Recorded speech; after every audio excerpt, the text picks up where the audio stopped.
We'll be starting up our podcast in just a second, but first I have to tell you about Anchor. Anchor is the easiest way to make a podcast. And trust me, putting together a daily podcast can be difficult. Putting together any podcast can be difficult. So you want to take shortcuts wherever you can, and Anchor does that for you. They distribute your podcast so you could be heard on Spotify, Apple Podcasts, and many more. Also, they've got the editing tools right there on your phone and on your computer. Just download the free Anchor app or go to anchor.fm to get started.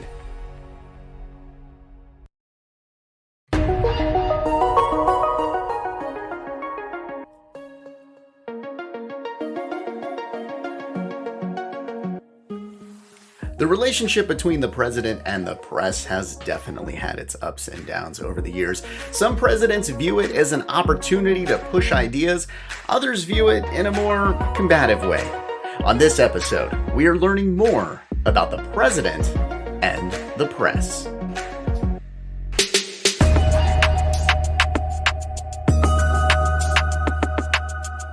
Thanks for listening and subscribing to Learning More, where each week we bring you a new story about people, inventions, pop culture, and life. I'm your host, Russ, and this week, as I mentioned, we're discussing the president and the press.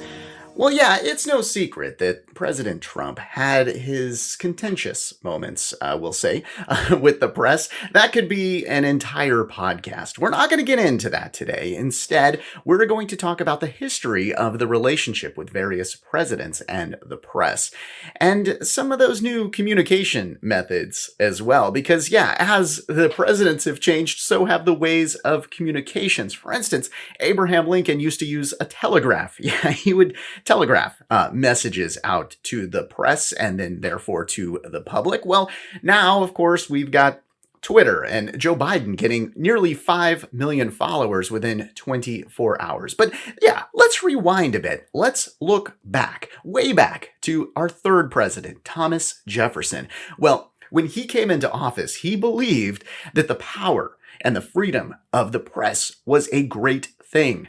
However, that relationship wasn't always great. He once wrote, "Nothing can now be believed which is seen in a newspaper.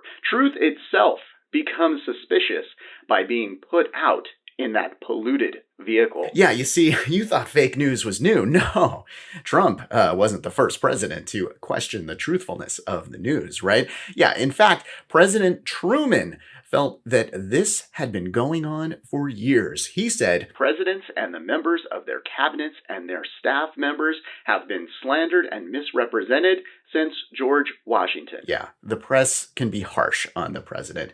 And I would think if I were doing that job, that would be one of the hardest parts of the job. Yeah, there's all the decisions and, you look at those photos of when presidents go in office and come out of office, like how much they've aged. Well, yeah, it would definitely be tough to be under the scrutiny of the press 24/7. Presidents have used, however, this attention to their favor. Yeah, like Teddy Roosevelt, for instance, he welcomed journalists, well, certain journalists, just the one that he would invite, to talk with him. And okay, how would he do this? Well, he would do it while he was getting his daily shave. Yeah, the barber would roll out a chair and he would invite the press to join him and ask questions. Very informal, right? Well, Teddy was a bit of a media genius. He would stage photo ops and he would use the media to help him basically judge the public opinion. He'd put something in Sunday and see what people thought about it on Monday. So he would definitely use the press to his advantage. Let's move to another president, another Roosevelt, in fact, Franklin Roosevelt. He would use the media to broadcast his fireside chats. Yeah, FDR actually installed radio broadcast equipment permanently inside the White House so that he could do these chats on a regular basis. Okay, well, radio only lasted so long. The growth of TV came along, and Dwight Eisenhower would become the first president to host a televised press conference. However, that wouldn't be live. His successor, John F. Kennedy, would become the first to hold a live televised press conference, and he would sort of become known as the TV president. Okay, well, let's talk about that a bit. To discuss this with me, I have a special guest today on Learning More, Stephen Fagan from the 6th Floor Museum at Dealey Plaza in Dallas. Hey, Stephen, thanks for joining me. Oh, happy to be here. Thank you. All right, let's get right into it. So, presidential press conferences live out there, right? We're used to that. Like, we take that for granted now. Back then, was this a big deal that JFK was doing a televised press conference for the first time? It absolutely was. Presidential press conferences started way back in 1913 with Woodrow Wilson, but they weren't recorded until Dwight Eisenhower had a press conference filmed in 1955, and then clips were used. But Kennedy approached it very differently. We think of Kennedy today very much as our first television president, and this is typical of him, that he wanted to connect with viewers directly. And so his press conferences were televised, beginning with this one on January 25th, 60 years ago. And ultimately, throughout his presidency, which was unfortunately cut short, he held 64 conferences just like this, televised. What were the ratings for these conferences? Well, on average, about 18 million American viewers tuned in to these conferences. They occurred roughly one every 16 days on average. What's interesting, though, is that people were certainly very, very curious when they started in 1961. There was a poll done after three of his press conferences, the first three, and 90% of those who were polled said that they had watched at least one or part of one of his first three press conferences. And that's really remarkable, considering that they're Gee. pretty much recounting the issues of the day, but in a very dry manner. Kennedy just taking questions from the White House press corps. Wow, that's some amazing numbers there.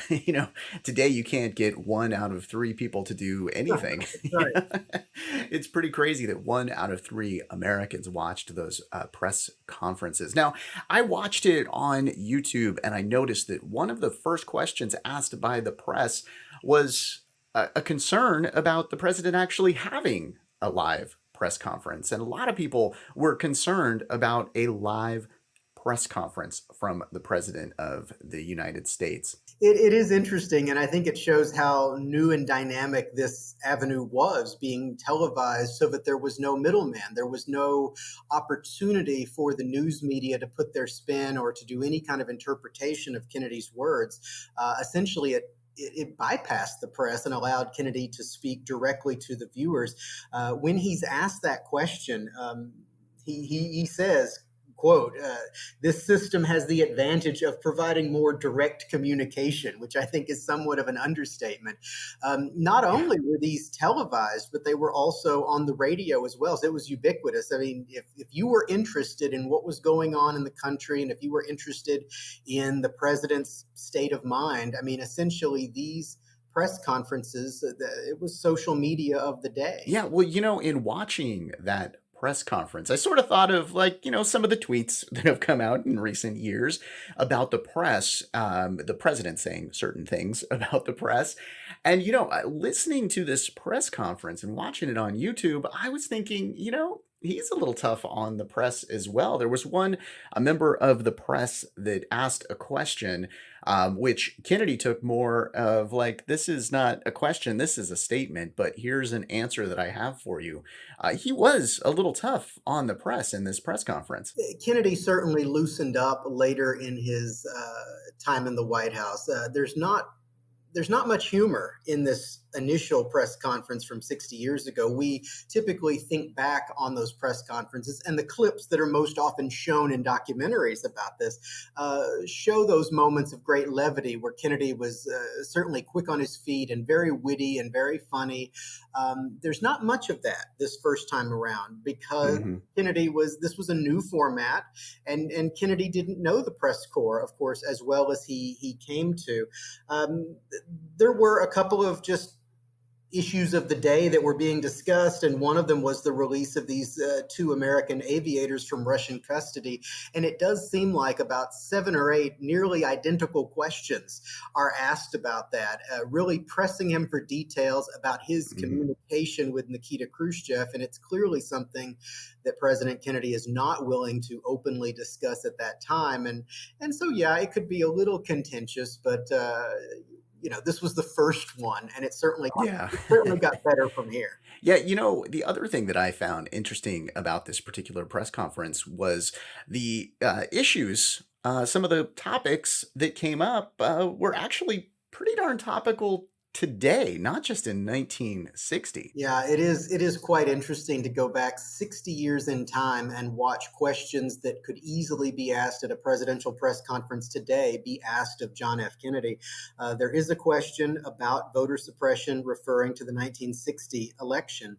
And Kennedy, for those who might be interested in how the president responded to that, Kennedy said, "I'm extremely interested in making sure that every American is given the right to cast his vote without prejudice to his rights as a citizen, and therefore I can state that this administration will pursue the problem of providing that protection with all vigor." That characteristic vigor that Kennedy came to be so known for. And then you're right. There were later on. There was one question asked about potential changes to the Electoral College, which is something that I heard about on the radio just yesterday. Yeah, right. January of 1960, Kennedy was asked about proposed changes to the college. And he says very simply, part of his answer is the people vote. They assume the votes are going to be cast in the way which reflect the judgments of a majority of the people of the state. And so it is interesting to hear his response to what are essentially still relevant issues today. Yeah, and on those issues, just every issue that came up at that press conference, he didn't do let's circle back to that later. He had an answer for just about everything. He seemed so knowledgeable about all of the issues, which was pretty darn amazing, I think. Yeah, that's really indicative of just Kennedy in general, and it's one of the reasons why I think he remains so well thought of today. He was very quick, and it's funny that your comment there reminds me of the day of the assassination. He gave this impromptu speech out in front of the Hotel Texas in Fort Worth just before going in for breakfast, and then of course the fateful trip to Dallas. So it's one of his last public appearances out there, and when you listen to the audio of it, it sounds like a prepared address. But we have pictures in our collection taken from behind Kennedy, looking out at the crowd, and when you look at those pictures, very noticeably, the lectern, the podium where Kennedy's at, it's speckled with raindrops, but there's not a piece of paper on there, which means everything he was saying was memorized or extemporaneous. And that really is remarkable. And I think you see that very well in these various press conferences. Well, we can't talk about JFK being the television president without bringing up the debates that he had with Nixon and how well JFK did on those debates. Those Kennedy-Nixon debates in 1960, of course, everyone remembers the first one where Kennedy did so well and Nixon looked stiff and very sickly on camera, and it really formed a prominent first impression in the minds of voters. A lot of people forget that there were 4 presidential debates in 1960, and Nixon really came back hard and did very well in the remaining 3, so much so that he wanted a 5th debate, and Kennedy refused a 5th debate. But looking back on it today, all that people remember is that first one where Kennedy wore makeup. He had gone in there early to check out the lighting and the camera angles. And Nixon, he had just been hospitalized for 2 weeks. He had lost 10 pounds.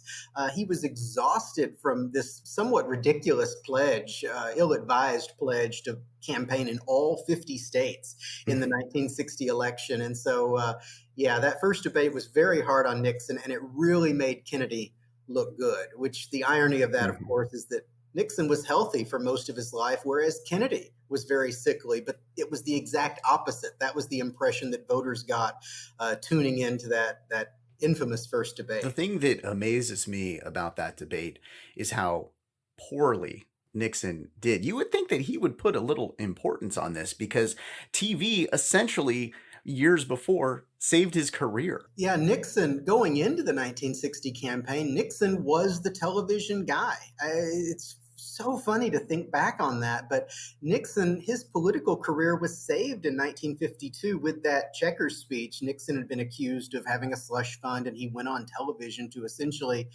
defend himself. So Dwight Eisenhower would keep him on the ticket. And then after that, in 59, Nixon represented the United States in Moscow with these so-called kitchen debates that he had with Nikita Khrushchev. And so he was holding up American values and seen by Americans as being, tough on communism. And he thought that was really going to help him in 1960. But yeah, that image very quickly as being this TV candidate fell apart. And the only thing you have to do is look at the campaign commercials that each side put out in 1960. I mean, it's just night and day.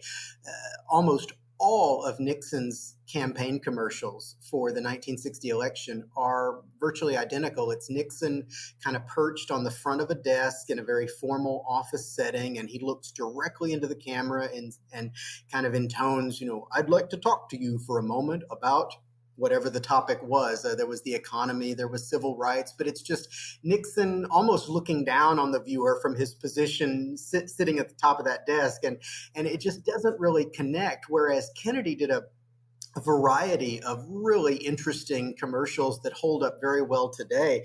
He did a civil rights spot where he was in conversation with Harry Belafonte.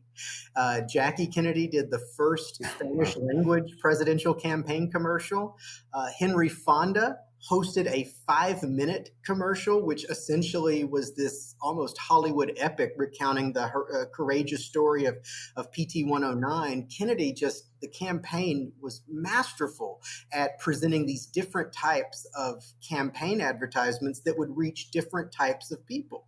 Whereas Nixon's, by and large, were all the same and none particularly interesting. Okay, so years later, Nixon would once again embrace television, do a little bit better the next time around, and actually become president. While he was president, he took an indoor swimming pool in the White House and actually turned that into a press briefing room that today is known as the James S. Brady Press Briefing Room, named after the press secretary of President Reagan, who was shot during an assassination attempt on President Reagan. And Stephen, we've got to talk about the assassination of John F. Kennedy and the impact that had on television news, because all of a sudden we now had breaking news, 24/7 coverage of the assassination, and that had never really happened before. The term wasn't used at the time, but it really was the first breaking news story where people could sit down in front of a television and really watch in real time this remarkable story unfold, not over the course of one day, but over the course of 4 days, from the moment the shots were fired here in Dealey Plaza to the burial of the president at Arlington National Cemetery. It's remarkable that, virtually everyone who had access to a television watched it at some point that weekend. Walter Cronkite, who was sort of this grandfatherly figure who guided so many through the horrors of that weekend, he said later that the Kennedy assassination was the moment when television came of age. Right. I've interviewed a lot of baby boomers, as you can imagine, who were fairly young kids at the time of the assassination, and almost to a person, their most vivid memory is sitting in front of that small black and white television, watching this take place, seeing Lee Harvey Oswald shot on live television, almost as if they're watching a TV Western. The impact that live coverage, that news coverage over the course of those 4 days had on the nation and the world just can't be overstated. It really was the key media moment, I think, of the modern age, certainly of the 20th century. So, okay, let's take a look at this then. We have the first television president, the first real, breaking news story. Then we had the later election of an actor, Ronald Reagan, and then a reality TV star, Donald Trump.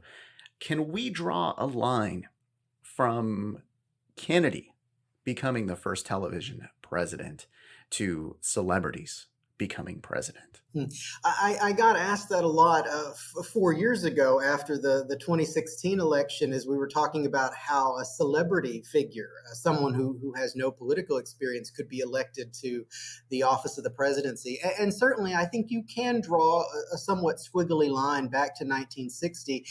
Kennedy was glamorous. He and his wife, of course, Hmm. the Kennedys were this almost Hollywood power couple, the way we would view them today. And politicians weren't rock stars in the 1960s. If you think about who Kennedy took over from, Dwight Eisenhower was Yeah. the oldest president in American history, and he and Mamie, they were grandparents to most Americans, whereas Kennedy was the youngest man ever elected to the office. He was frequently seen on television. Mrs. Kennedy did, of course, the televised tour of the White House, which brought Americans into the people's home for the first time in real time. And so, yeah, I do think that the Kennedys elevated the presidency in terms of media attention. People were Hmm. captivated by what was going on in and around the White House during that time, and they were so photogenic, viewers just couldn't get enough of them. Well, you say that in past tense. However, there's still movies coming out about Camelot and JFK and Jackie. I love the Natalie Portman movie about Jackie. I love, JFK. Even the Umbrella Academy is talking about JFK and that year. And it seems like that is never going to end. All right. I want to tell people about your book as well, Assassination and Commemoration. Can you tell us a little about that book?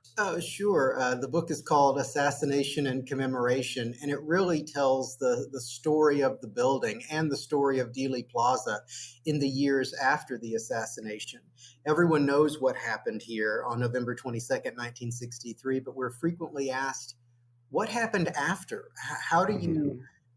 commemorate the site of one of the darkest moments in American history, and particularly an event for which the city of Dallas came under such international criticism for? And it's a strange, painful, sometimes humorous story of how this building was ultimately transformed into a site of shame for the city of Dallas, into part of the cultural landscape of this community. So it really does start in 1963 and takes us right up to the present day. Yeah, I picked up the book when I was there visiting the sixth floor museum just a few years ago. Now, I know, the museum's open right now and they're doing all of the safety measures to make sure that you can visit the museum. That's, of course, if you're listening to this in 2021. I don't know when you're listening to it, but as of right now, it's a little tough to travel. So they've set up some virtual experiences on their website so that you can check out and visit Dealey Plaza. Stephen, can you tell us a little about those experiences on the website? Yeah, now that we're really living in this virtual world, we wanted to give people the opportunity to sort of explore Dealey Plaza on their own, in their homes or on their smartphones, wherever they may be. And so we did launch an interactive guide to Dealey Plaza, which you can access via our website, which is really easy to remember. It's jfk.org. And so you can explore the plaza in a number of different ways. You can take a guided tour that's narrated, or you can explore building by building and learn a little bit about how all the buildings in the Dealey Plaza area connect in some way to the assassination. You can learn a little bit about their history and architecture as well. There's oral histories, there's films and photographs. It's a great way of introducing the museum and introducing our collection. And then from there, you can go even further. On our website, we have this really interesting interactive map showing the motorcade route, and you can pop into different points along the route and see what people on the side of the road saw from their photographs and their home movies. So there's a lot to explore on our website at jfk.org, and that's also where you go to reserve tickets for the museum. Thank you so much for joining me today, Stephen. My pleasure. Thank you. We'll place a link to the Sixth Floor Museum in the podcast description, and also a link to Stephen's book. While you're looking at the podcast description, there are some sponsors in there. there and clicking on the links to those sponsors helps us out, and it helps us to bring you less commercials within the actual show. So please do that. There's also a Patreon link in there if you're feeling extra generous today. Hey, and also make sure you subscribe to this brand new podcast. It's called Learning More. It's available in your favorite podcast application, but you know that because you're listening. What you need to do is hit subscribe so that you get each one of our new episodes, which will be coming out each and every Monday. And if you'd like to learn more about a specific topic, you can make a suggestion by going to our website at learningmorepodcast.com. You can also see our other podcasts, including the daily podcast, This Is Today. Hey, we do our best to present all of the correct information within the podcast, as do our guests. So if we made a mistake and you heard it, you're super smart, and we're super sorry. This has been an X Audio podcast production. I'm Russ, and I'll talk to you next week.